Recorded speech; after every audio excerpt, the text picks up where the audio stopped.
Hey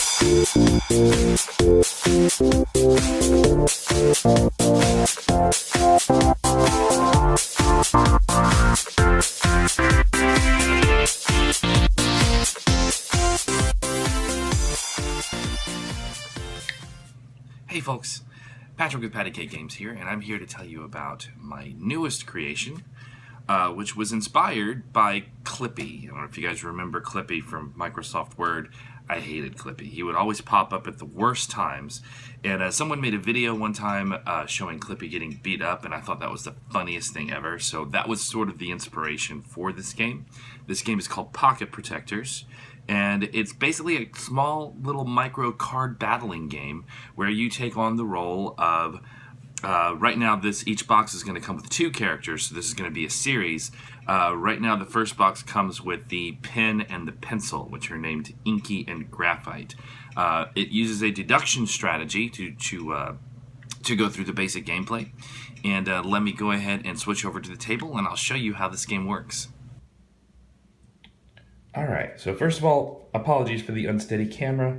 My regular camera battery is dead, and I need to get this done today, so I'm doing this on my phone. So I'm opening up the box right now. Okay, so if you open up the box, the setup for this game is super quick. There's really no setup at all. All you have to do is separate the 2 decks. There are 2 decks of 9 cards, 1 for each character.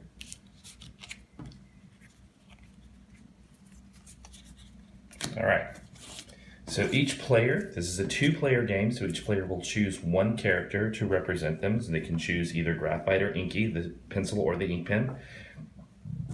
And they just take all the cards for that and they hold it in their hand facing them so the other player can't see it. So if you notice, all the cards are numbered 1 through 9. That is the power level of the card. The highest numbered cards are the least powerful. The lower numbered cards are the most powerful because they're the hardest to play. So this, as I said, is a deduction strategy game. You'll also need something on the side like a pencil and paper or something to track your health. Each player starts with 20 health. And the way the game is played is you start a match, and each player will have all the cards in their hand, and they will choose a card and put it face down in front of them. Now, when you're actually playing this game, you'll probably want to use a little bit of strategy, but we're just going to do it randomly to give an example of how it works. All right, so this is what each player has played. Simultaneously, they will flip their cards over to reveal the number.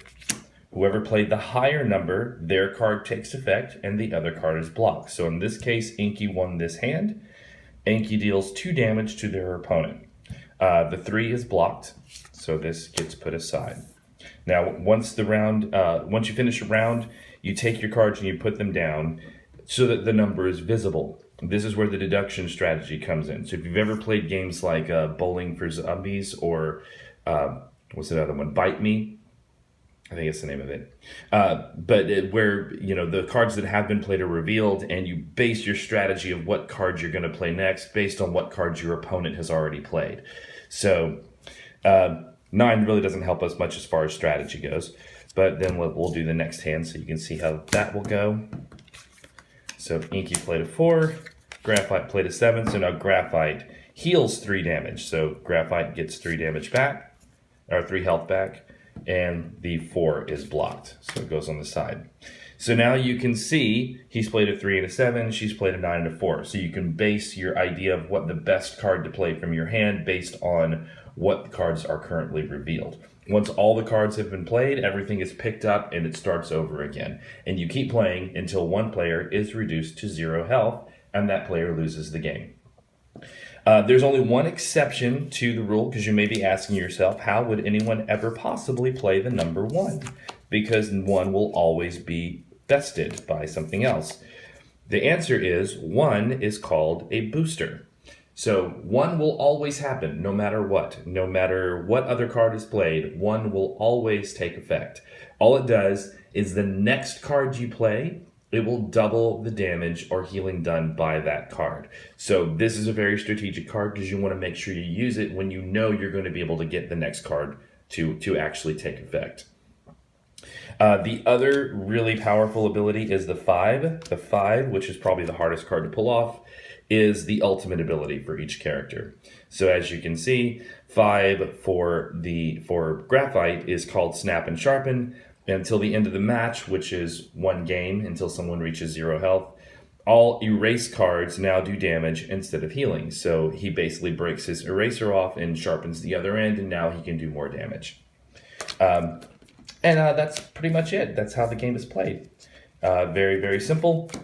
And there's going to be 2 additional characters that I'm already working on, and possibly another 2 characters, which will be released as separate packs. So you'll be able to have 6 separate characters that you can play once you have the full thing. I may possibly put them all into one box once it's done, but that's it. So there you have it. That is Pocket Protectors.